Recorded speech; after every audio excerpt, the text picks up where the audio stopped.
E hoje nós vamos tratar de um tema muito importante para nós cristãos. Depois do nascimento de Cristo, depois da morte e ressurreição, a Reforma Protestante é um dos eventos mais importantes para nós. Homens deram as suas vidas para que pudéssemos hoje estarmos aqui. Homens deram suas vidas para que hoje possamos ter uma teologia saudável, que possamos ter o real entendimento das Escrituras. E muito interessante, William, ter colocado o tema dos 5 solas. Nossa base está nos 5 solas da Reforma Protestante. Bom, a mim me tocou a sola Escritura, ou sola Scriptura. O solas é somente, tá? Sola, somente a Escritura. Eu vou fazer o seguinte, eu vou dar uma repassada para os que não estavam na última aula entenderem um pouquinho do contexto do que o William já falou. E dentro disso nós vamos ir tratando sobre o assunto, certo? Bom, o pano de fundo histórico sempre nos remete a Martinho Lutero, tá? De uma forma mais resumida, nos remete a Martinho Lutero. Martinho Lutero, ele foi o coração da Reforma Protestante. Conforme nós formos caminhando no estudo, vocês vão entender a importância que esse homem teve, certo? Bom, Martinho Lutero, assim de uma forma mais resumida, ele está no país da Alemanha, certo?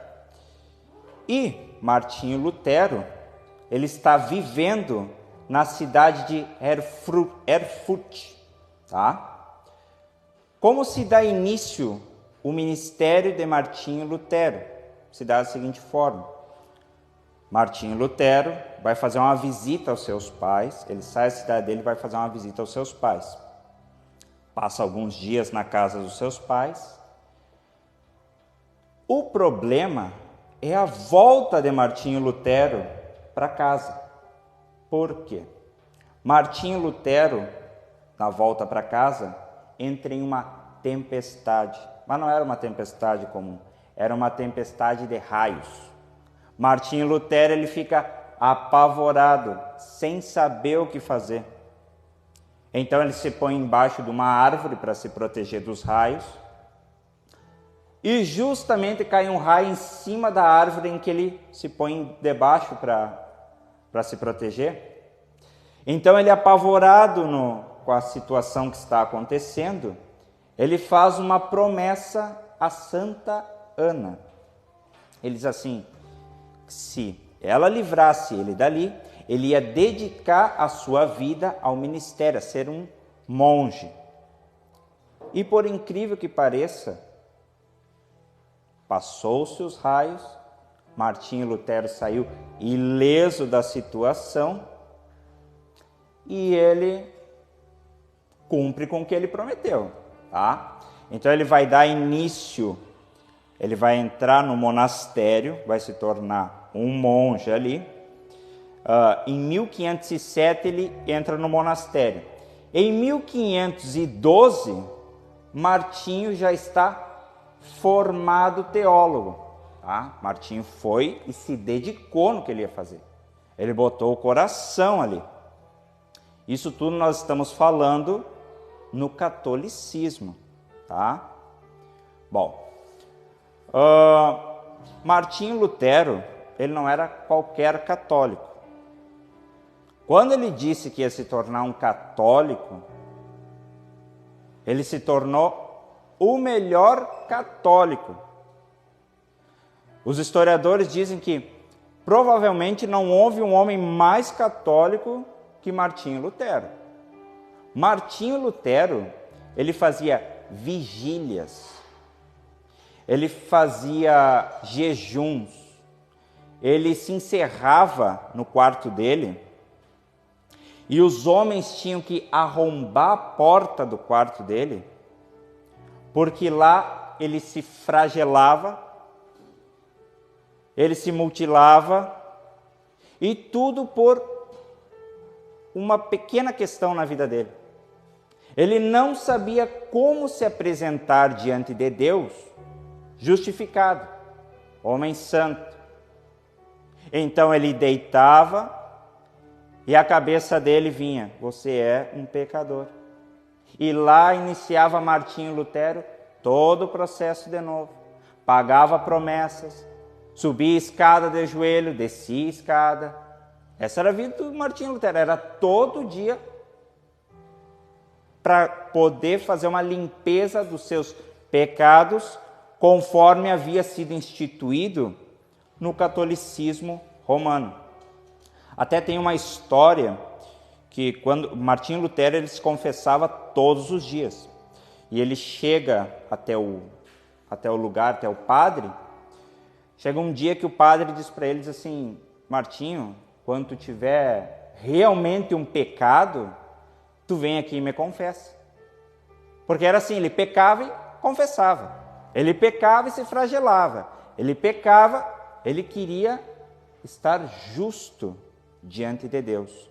E isso assombrava, atormentava a mente dele. Nós estamos falando de um Martinho Lutero formado, teólogo, que se aprofundou nas Escrituras.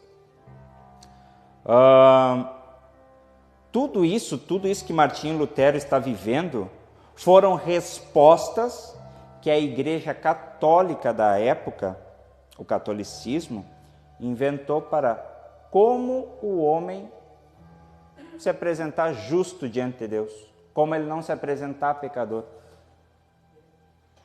E com vários fardos pesados. E Martinho Lutero adquiriu cada um desses fardos. Ele fazia cada um dos regulamentos. Regradinho. Martinho Lutero, para vocês terem uma noção, vai um líder chamado Staupitzo fazer uma visita até o monastério, e ele chega lá e olha para Martinho Lutero e diz assim: quem é esse homem com um semblante descaído, triste, abatido num canto?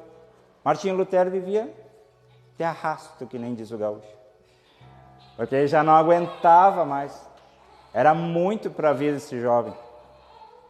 Bom, esse Staupitz também foi aquele pequeno trabalho de Deus nos bastidores. Staupitz chama Martinho Lutero para um canto e tem uma conversa com eles assim: Martinho, eu sei que o catolicismo apresenta isso, falando o líder Staupitz, falando, eu sei que o catolicismo apresenta essas várias formas de apresentar justo diante de Cristo.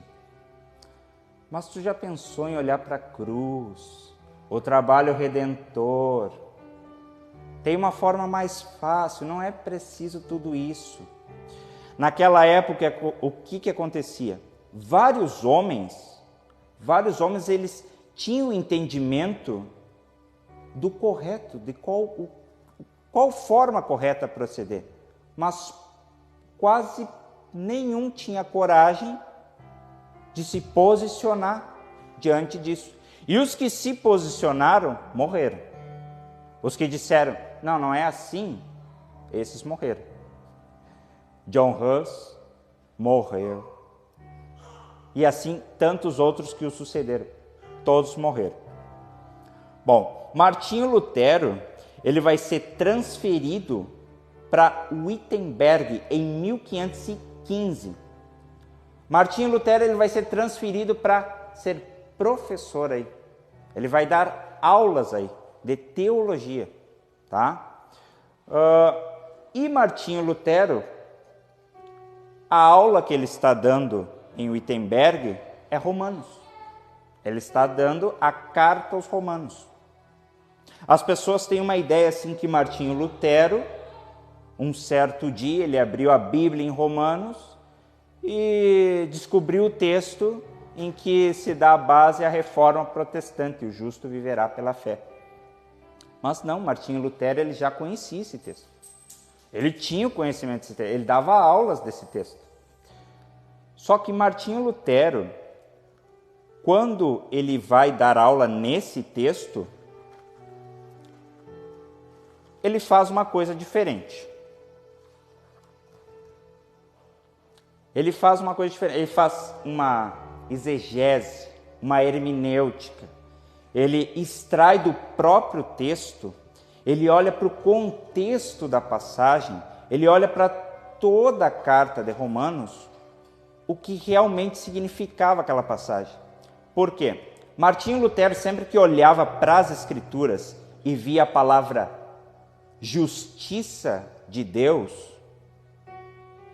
ele sempre entendia assim, que era um Deus irado com o pecador e com o pecado.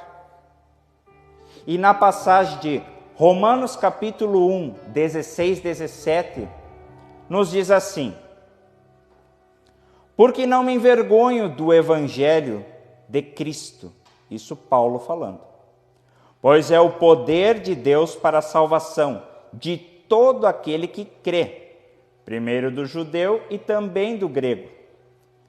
Verso 17, porque nele se descobre a justiça de Deus. E quando chegava na palavrinha justiça, ele entendia na cabecinha dele, como ele isolava esse texto, a ira de Deus. Então, na cabeça dele, em vez de ele entender que no evangelho se descobre a justificação de Deus, ele entendia assim, que no evangelho se descobria a ira de Deus contra o pecado, contra o pecador. A ponto que Martinho Lutero, ele tinha um certo, vamos dizer, uma certa... A palavra que usa nos escritos dele é ódio. Mas Martinho Lutero, nos escritos, diz assim, quisera eu que os evangelhos não existissem. Os evangelhos, o Novo Testamento não existissem. Porque eu já vejo um Deus irado no Antigo Testamento. E quando eu chego no Novo Testamento, eu vejo um Deus irado. E como eu vou me apresentar diante desse Deus irado? E não tenho que faça que ele está sempre irado. E aí Martinho Lutero, ele olha para todo o texto, todo o contexto, e consegue entender que a justiça que está falando aqui é como ser justificado. Quando ele olha para a passagem, ele entende que só tem uma forma de ser justificado, é através da fé. Jesus Cristo. E a mente dele abre. Lembrando que Martinho Lutero estava se preparando para dar uma aula. E Martinho Lutero abre a mente e começa a ver as Escrituras de uma forma diferente. Uma observação. Muitos ministérios têm surgido nos dias de hoje isolando textos. Ministérios, eles geralmente, quando querem um objetivo dentro do ministério, quando eles têm um objetivo, e eles não têm compromisso nenhum com as Escrituras, eles isolam um texto, é mais fácil. Por exemplo, existe o texto, a letra mata. Se eu isolar esse texto, a letra mata. Geralmente esse texto é isolado para dizer assim, você não precisa estudar. Você não precisa estudar a Bíblia. Para que estudar a Bíblia? A letra mata. Aí eles seguem dizendo assim, mas o Espírito vivifica. Um texto isolado, sem contexto nenhum, sem olhar para o restante da passagem. direcionando esse texto. E aí podemos fazer qualquer coisa com o Evangelho onde isolamos um texto. Nós temos textos na Bíblia, por exemplo, é mais fácil um camelo passar no buraco de uma agulha do que um rico entrar no reino dos céus. Temos esse texto? Temos. Quando eu falo para vocês dessa forma, a primeira coisa que vem à cabeça é impossível. Um camelo não passa no buraco de uma agulha.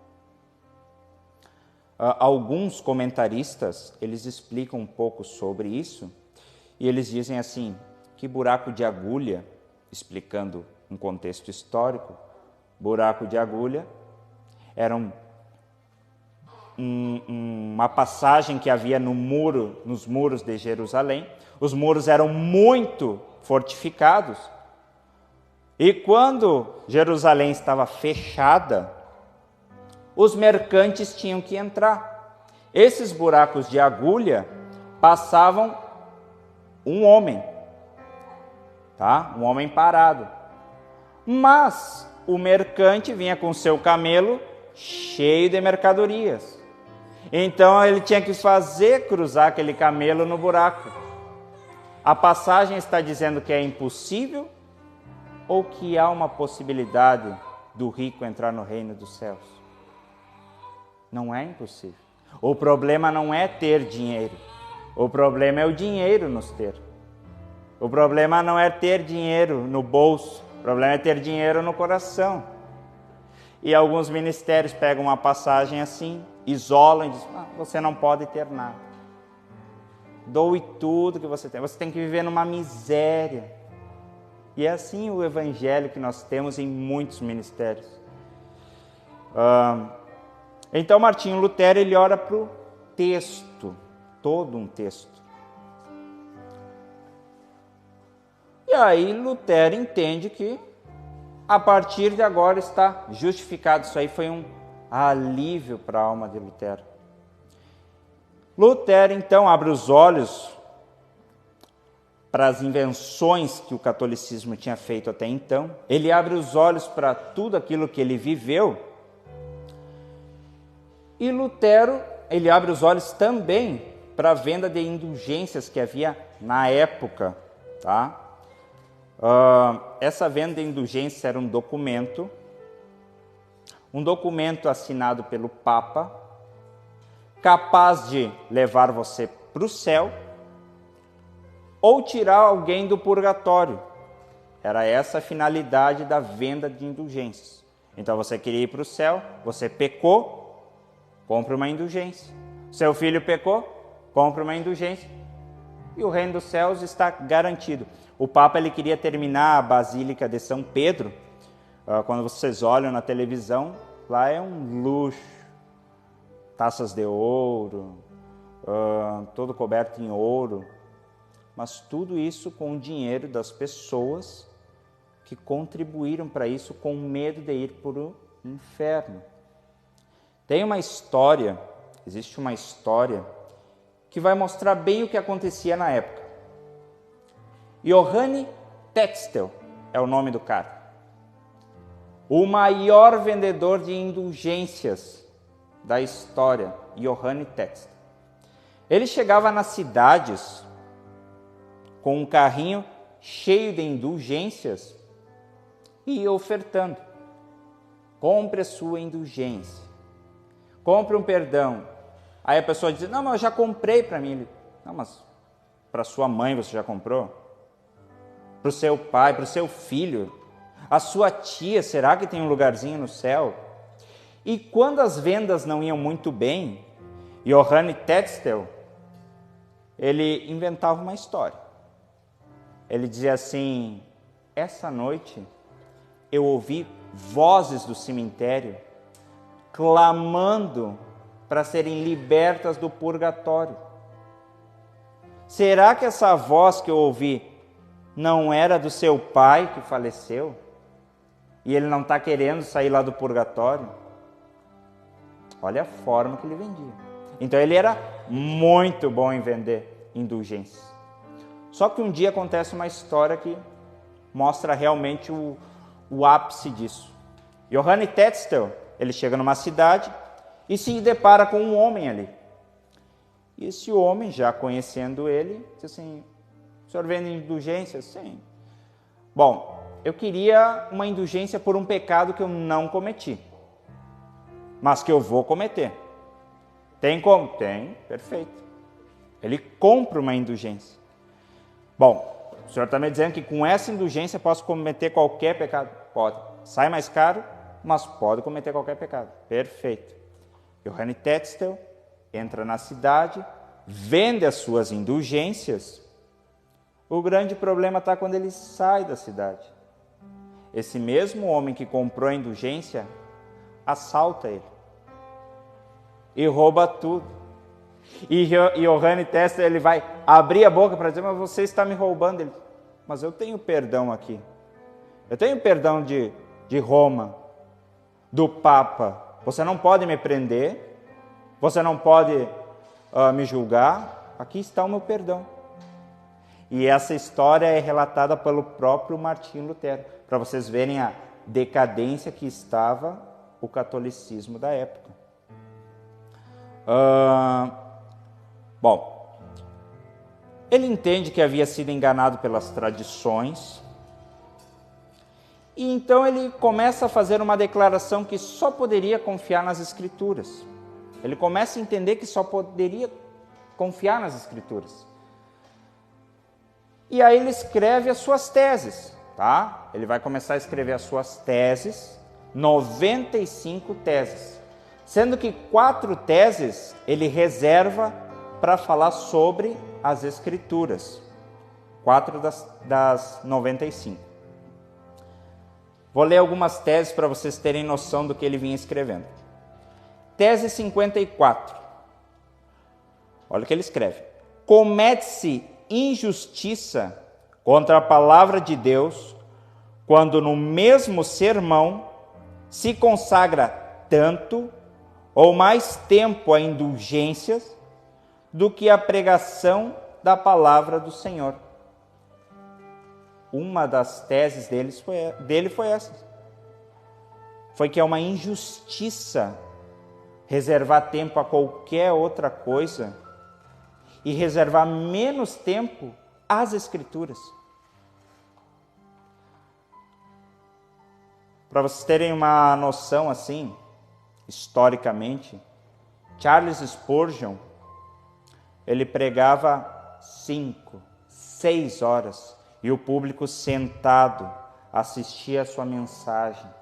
E ainda a sua mensagem ia ser refrisada no domingo. Nos domingos ia ser refrisada mais uma vez a mesma mensagem que ele havia pregado. Às 5 horas de mensagem. E o povo estava lá sentado, escutando ele. Era uma geração bem diferente da hoje, né? Tese 53. São inimigos de Cristo e do Papa, quantos por causa da prédica de indulgências proíbem a palavra de Deus nas demais igrejas. Alguns proibiam a exposição que as indulgências eram erradas. Alguns textos não se citava, porque se citasse os textos, desconstruía a venda de indulgências. Então eram proibidos. Não podiam tocar nesse assunto. E ele fala sobre isso. São inimigos de Cristo. Ele trata como inimigo de Cristo alguém que manipula as Escrituras. Manipula alguém o que vai pregar. Vocês veem que ali ele diz assim, são inimigos de Cristo e do Papa. Ainda Martinho Lutero ali, o que Martinho Lutero está querendo fazer? Ele não está querendo fazer uma reforma protestante, mudar tudo. Mas tinha algumas coisas que ele viu e disse assim, isso aqui tem que mudar. Tanto é que ele ainda dá uma base ali para o Papa. Tese 52 nos diz assim, vã é a confiança na salvação por meio de cartas de indulgência, mesmo que o comissário ou até mesmo o próprio Papa desse a sua alma como garantia pelas mesmas. Ele diz assim, ó, a confiança na salvação é uma perda de tempo, até mesmo se o Papa desse uma garantia nas indulgências que a pessoa seria salva. É uma perda de tempo isso. E Lutero escreve a sua tese 55, dizendo assim, a atitude do Papa é necessariamente esta. Se as indulgências, que são menos importantes, são celebradas com um toque de sino, uma procissão e uma cerimônia, o evangelho, que é mais importante, deve ser anunciado com uma centena de sinos, procissões e cerimônias. Já que dão tanta atenção para as indulgências, o evangelho então merece 100 vezes mais essa atenção, 100 vezes mais dedicação. As escrituras merecem 100 vezes mais a atenção dos cristãos. Essas são as 4 teses que ele direciona aí à escritura. E aí começa a se dar forma à sola escritura. Então vocês veem uma mentalidade diferente quando ele entende as escrituras. Aqui ele já estava dizendo que 100 vezes mais deveria se dar atenção às escrituras. E o mesmo Martinho Lutero, que ali atrás, está dizendo que queria ele que o evangelho não existisse, por causa de Deus irado. Vocês veem a diferença? Ou como é importante a compreensão das escrituras. Quem está aqui pode dizer qualquer besteira, qualquer bobagem, direcionar vocês de uma outra forma. E é sua obrigação, é o seu dever estar apto com as escrituras. Continuamos. Bom, então ele declara ali o merecimento 100% do evangelho. Bom, e em 1517 nós chegamos ao ápice. Martinho Lutero, ele prega as suas 95 teses na porta de Wittenberg. Por que ele prega as suas 95 teses na porta?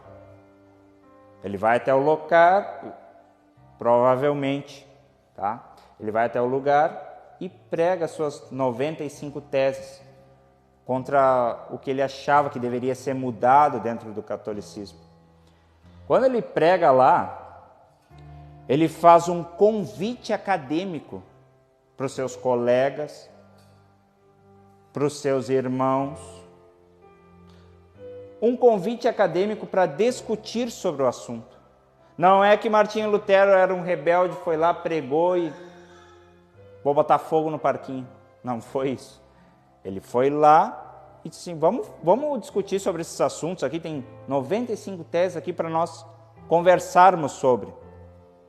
E a porta de Wittenberg, ali ficavam as propostas acadêmicas e ficavam as notícias da cidade. Então, quando alguém queria saber uma notícia, ia até a porta e lia.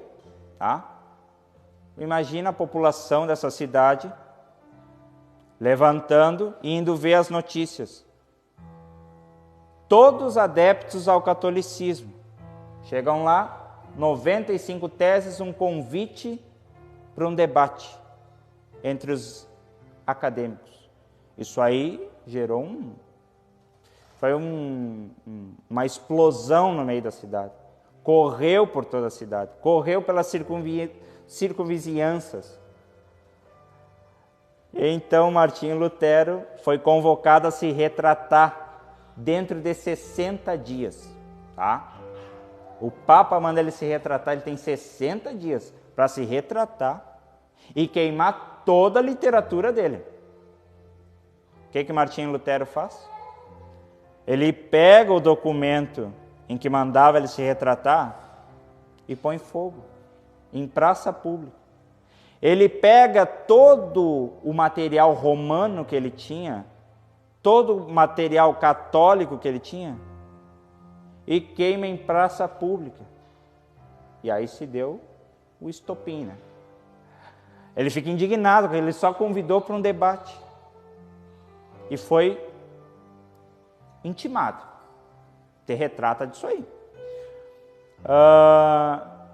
Então, em 1521, passa-se o tempo, ele foi convocado a se retratar diante do imperador. Agora era diferente. Agora era questão de vida ou morte. O imperador mandou chamar ele. O imperador mandou chamar ele. E aí Martinho Lutero vai até o local marcado, e aonde nós temos a famosa frase de Martinho Lutero, as palavras que marcaram a humanidade, que diz assim: a menos que vocês provem para mim pela Escritura, não era de qualquer forma que era para provar, era pela Escritura, só Escritura.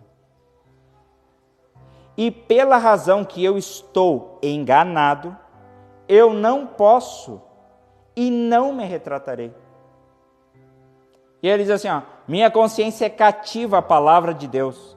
Ir contra a minha consciência não é nem correto, nem seguro. Ele sabia o que ele tinha lido. Ele sabia que a partir de agora, isso aqui era verdade única para ele. E ele segue, aqui permaneço eu. Não há nada mais que eu possa fazer. Que Deus me ajude. Na frente do império, na frente do imperador. Essas são as palavras. Que Deus me ajude. Não se retratou. E se conseguissem convencer pelas escrituras, estava tudo certo. O que acontece? Obviamente, querem a cabeça do Martinho Lutero. Tá? E então, o imperador declara que ele morre. Daí, Martinho Lutero tinha um grande amigo, e esse amigo sequestra ele. Ele está saindo e esse amigo sequestra ele, rapta ele, e leva ele para um castelo que ficava muito distante, no meio de uma floresta. Ninguém tinha coragem de passar por essa floresta de tão sombria que era. Floresta fechada. Lá tem um castelo pequeno. Martinho Lutero fica escondido lá dentro. Martinho Lutero fica escondido lá dentro com um propósito. Ele começa a fazer a tradução das Escrituras. As Escrituras tão importantes, que não era qualquer um que tinha contato com as Escrituras, era só os de alto escalão. A tradução, eles não tinham a real tradução. Então nós tínhamos pessoas leigas, que chegava um homem e dizia o que queria, e as pessoas acreditavam, porque elas não tinham como ver, como olhar, realmente é isso. O que Martinho Lutero faz? Ele traduz a Bíblia para o idioma, para o alemão. Fácil. E para a ajuda dele, nasceu o quê? Uma forma de copiar. Então Martinho Lutero traduziu, e naquela época inventaram uma forma de fazer cópias de documentos. Vocês veem como Deus já vem agindo na frente, né? Então Martinho Lutero traduzia, vamos supor, Romanos, e fazia 10 cópias, espalhava. 20 cópias, espalhava. E as pessoas iam tendo contato com as Escrituras e vendo quanto estavam sendo enganadas. Nos dias de hoje, vocês veem que esses homens lutaram, Lutero lutou, para que pudéssemos ter a tradução das Escrituras, para que não fôssemos mais enganados. Nos dias de hoje, o que nós temos? Nós temos a tradução, mas hoje as pessoas são enganadas por não ler. É diferente. Aquelas pessoas não tinham como ler. E hoje as pessoas, num geral assim, em ministérios onde não tem compromisso com a palavra, geralmente são caracterizados como ministérios neopentecostais, um novo pentecostal. Um pentecostal que diz assim, você tem que dar atenção à parte espiritual. Escritura depois a gente vê. Estudar a Bíblia para quê? Ora, pede discernimento que não precisa nem ler. Tudo vai vir na sua mente. E não é essa a proposta que os reformadores nos trouxeram. Eles trouxeram a proposta de verificar, realmente ver se o que o pregador está dizendo está ali na Escritura. Essa é a proposta. Martinho Lutero, ele abre a visão dele com Romanos, certo? Romanos nos apresenta duas formas em que Deus resolveu se revelar. Duas formas. De uma forma especial e de uma forma geral. William falou na outra aula sobre, vou refrisar, forma geral. Essa forma é através da natureza, através do tempo, através do mar, de uma flor. Você olha para a natureza e diz assim, existe um Deus. Alguém criou isso aqui.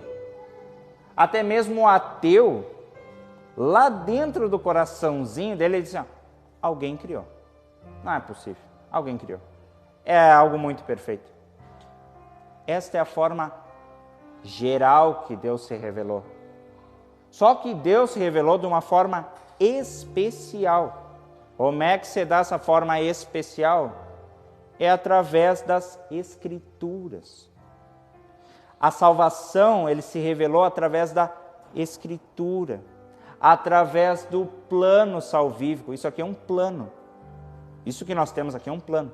A pessoa só pode ser salva através da fé. E a fé vem pelo ouvir a palavra. Tá? Ele se revelou aqui.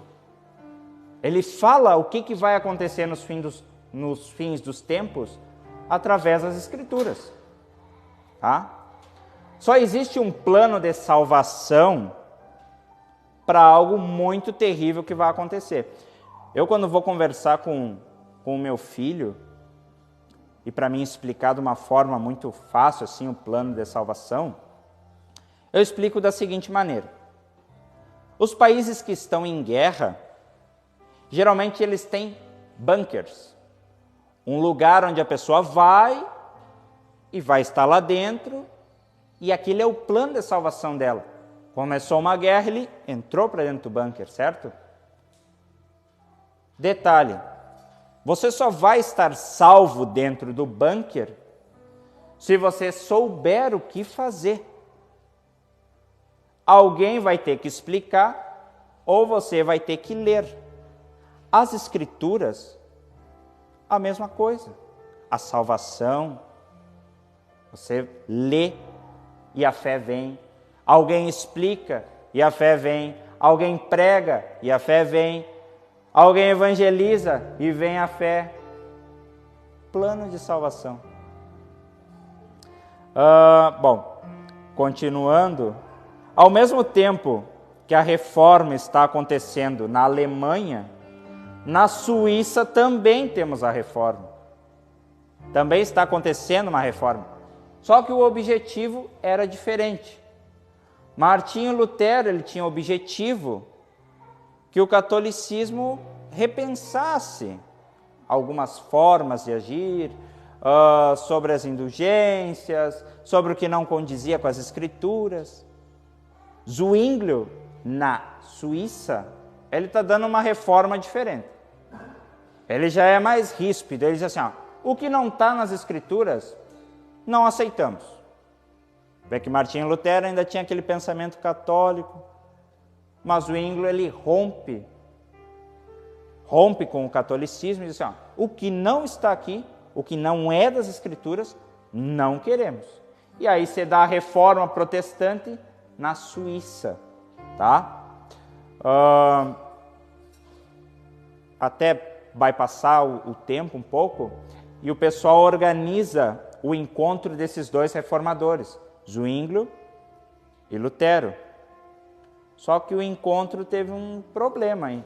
Lutero, ele era conhecido por ser bastante ríspido e tinha um linguajar bastante pesado. Quando os dois se encontram e vão falar sobre teologia, eles concordavam em muitos pontos. Muitas coisas eles concordavam.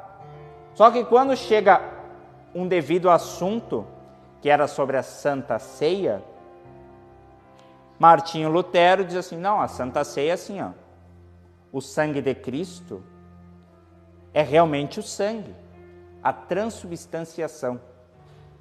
O pão é o corpo de Cristo, realmente o corpo. O vinho é realmente o sangue. E Zwinglio diz assim, do meu ponto de vista, não. Não me parece que seja. É algo para ser lembrado. É algo para ser, é um exemplar ali. Martinho Lutero, então, escreve na mesa, este é o meu corpo. E ali acabou a conversa. Zwinglio tenta seguir a conversa e Martinho Lutero, olhando para cima, só apontava para a mesa e mandava ler, este é o meu corpo. E Zwinglio olhava e tentava conversar e não rolava a conversa. Então os dois romperam aí, não fizeram acordo, não teve muita amizade. Vai passar os anos e depois eles vão fazer amizade de novo, mas dessa vez não houve. Vocês veem que Lutero, grande reformador, um coração, mas nós vemos o quê? Um homem falho. Esse mesmo Lutero foi o que deixou escritos contra os judeus, em que Hitler depois vai basear a matança dele, dos judeus, em cima dos escritos de Lutero. Homens falhos. Zwinglio fez a reforma na Suíça, mas o mesmo Zwinglio que fez a reforma era o mesmo Zwinglio que deu caçada, começou a caçar os protestantes, os que já haviam feito a reforma, os anabatistas. Ele começa a caçar os anabatistas porque os anabatistas estavam rebatizando as pessoas que já tinham sido batizadas no protestantismo. Aí ele diz, não, o batismo não está certo, tem que ser dessa outra forma. E Zwinglio começa a caçar eles também. Era o catolicismo caçando esse grupo e Zwinglio atirava, ou melhor, Zwinglio não, mas os seus adeptos atiravam os homens amarrados e amordaçados na água. Já que vocês gostam de rebatizarem, morram afogados. Esse mesmo homem. Homens falhos também. Nós temos Jonathan Edwards, que ele era um escravocrata. Ele escravizava, ou melhor, ele tinha escravos, tá? E ele sabia que a escravidão ia contra a palavra. Mas o que ele fazia? Manipulava os textos dele que fossem falar sobre escravidão e ele evitava tocar no assunto. Nós sabemos disso porque há um documento de Jonathan Edwards, um grande reformador também, um cara excepcional, um documento em que ele escreveu uma mensagem, a mensagem que ele pregaria. Nesse documento ele fala assim, ó, a esperança que tenho de um dia Cristo voltar, estabelecer o seu reinado, para que acabe a servidão do homem, para que todos sejam iguais. E aí ele olha para o texto e não condiz com o que ele fazia, porque ele tinha escravos e não tinha como todos serem iguais. Então ele vai lá, deixa esse texto de lado, refaz toda a pregação dele, e quando chega ali ali no texto anterior dizia os escravos serem libertos, ele tira os escravos dali, faz um contorno, uma manobra no texto e prega de uma outra forma. Porque ele não via a hora que Cristo voltasse e que todos fossem iguais, só. Aquela parte que falava dos escravos, ele tirou. Então nós temos homens falhos. Por isso que a única infalibilidade é a Escritura. É só isto aqui que é infalível. Prosseguindo, os 5 solas então se dão da seguinte forma. Cada sola era uma resposta ao catolicismo, certo? Os 5 solas não se formaram assim de um dia para o outro. Demorou-se anos para estabelecer os 5 solas. A Igreja Católica, ela vai fazer uma reforma, tá? Se chama contra-reforma. A Igreja Católica viu que realmente tinha alguns pontos que deveriam ser mudados, que eles tinham que repensar em algumas coisas. E aí eles dão a contra-reforma. Ali ficou claro, decidido, que todo protestante, todo reformador era um herege e deveria ser caçado. Ali ficou estabelecido. Esse concílio, ele durou 18 anos. 18 anos durou esse concílio aí, da Contra-Reforma. Quando se deu início o Sola Escritura, vocês veem que Martinho Lutero já vem dando umas pinceladas somente na Escritura, Zwinglio vem falando somente da Escritura. O Sola Escritura, quando ele toma corpo, é pelo quê? Para fazer uma defesa contra algumas coisas. Primeiro, a infalibilidade papal, que o Papa tinha inerrância, que tudo que o Papa dizia era como se fosse palavra direta vindo de Deus. Então o Papa fazia o que ele queria, distorcia texto, ele inventava, e aí o Sola Escritura vem contra o agir do catolicismo. Vem contra a revelação continuada.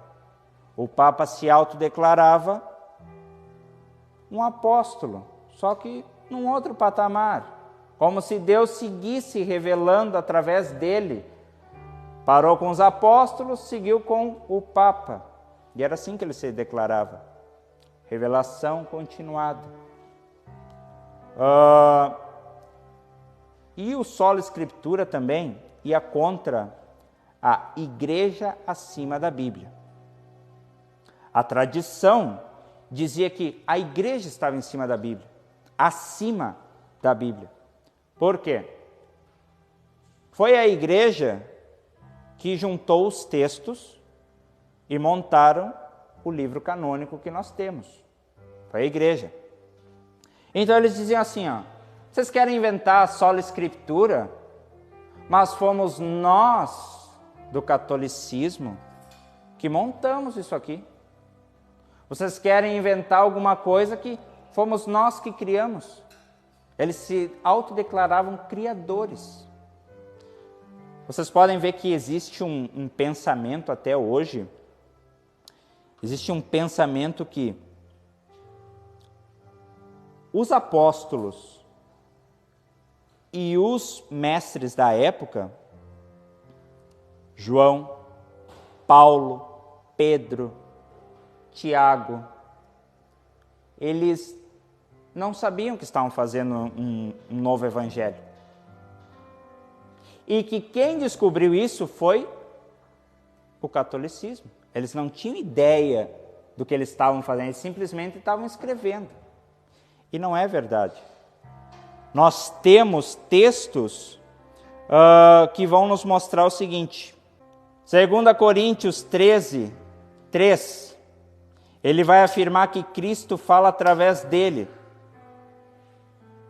2 Coríntios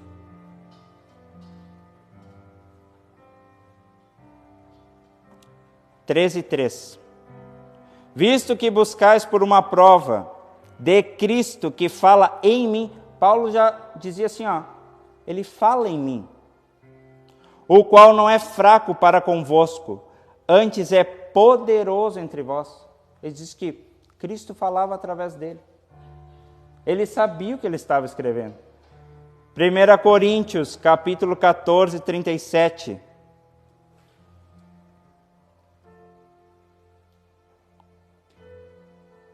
Nos diz assim, 1 Coríntios 14 e o verso 37.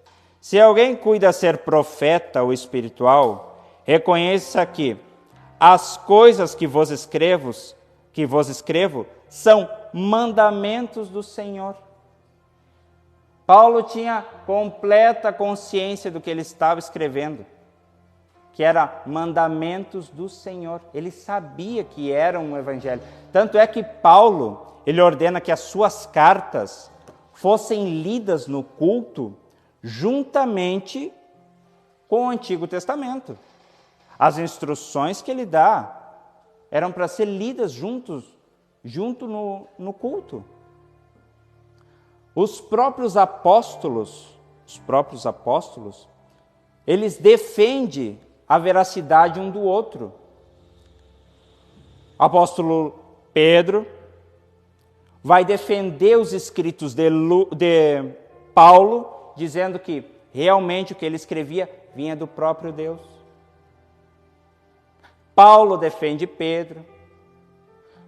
Paulo defende os escritos de Lucas, sempre dizendo, isso aqui tudo é novo. É novo, sim. Mas isso aqui é do próprio Deus. E quando nós colocamos esses escritos para ver a veracidade, para ver o contexto, o que nós encontramos? Nós encontramos textos que não tem como desconstruir, que não tem errância, e que realmente nós vemos o próprio Deus falando através desses homens. Em Gálatas, capítulo 1,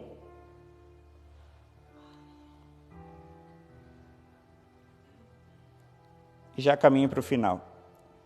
Gálatas, capítulo 1, no verso 11. Ele diz assim, mas faço-vos saber, irmãos, que o evangelho que por mim foi anunciado não é segundo os homens, porque não o recebi nem aprendi de homem algum, mas pela revelação de Jesus Cristo. O próprio Cristo revelou a ele não aprendeu com homens. Foi Cristo quem revelou esse evangelho para ele. E ele sabia que os escritos dele eram inspirados pelo Espírito Santo. Por isso que era para ser lido nos cultos, junto com o Antigo Testamento. Esse pensamento que o catolicismo criou, que quem organizou os textos foram eles, porque eles sabiam que o que eles estavam escrevendo ali, que eles montaram, discerniram, tudo isso é uma mentira. Os apóstolos já sabiam, os escritores já sabiam. E aí caminhamos para o fim. O fim nós terminamos assim, com a cereja do bolo. 2 Timóteo. 2 Timóteo, capítulo 3, do verso 14 em diante.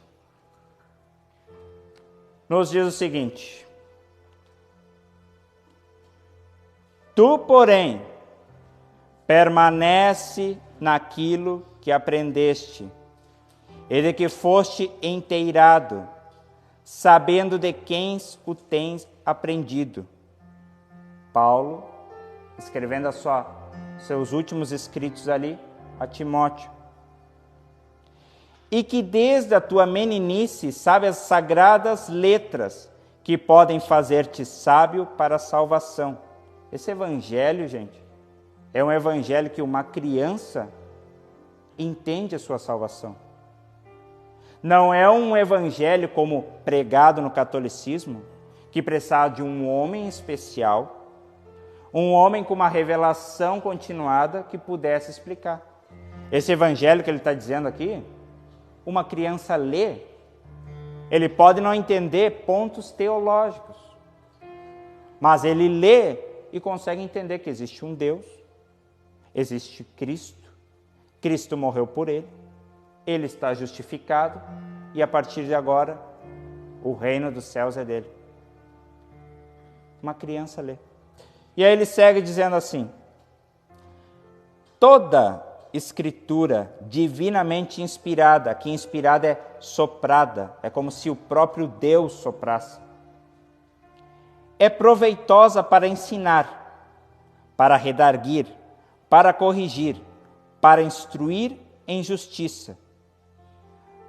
Aí ele segue dizendo assim, verso 17, para que o homem de Deus seja perfeito e perfeitamente instruído para toda boa obra. Este evangelho torna um homem perfeito para a obra de Deus.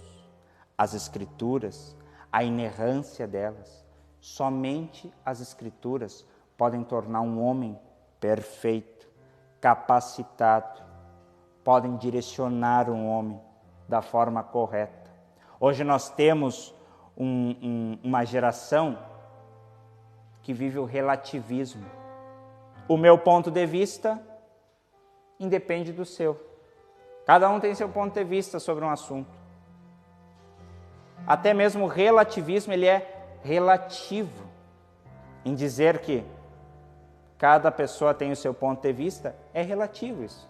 Então ele já é autodesconstruído. Não existe vários pontos de vista. Existe um ponto de vista, que foi o ponto de vista em que Deus nos revelou através das Escrituras. Amém, irmãos?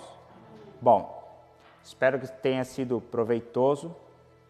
Sola Escritura, somente a Escritura. Amém? Amém, então.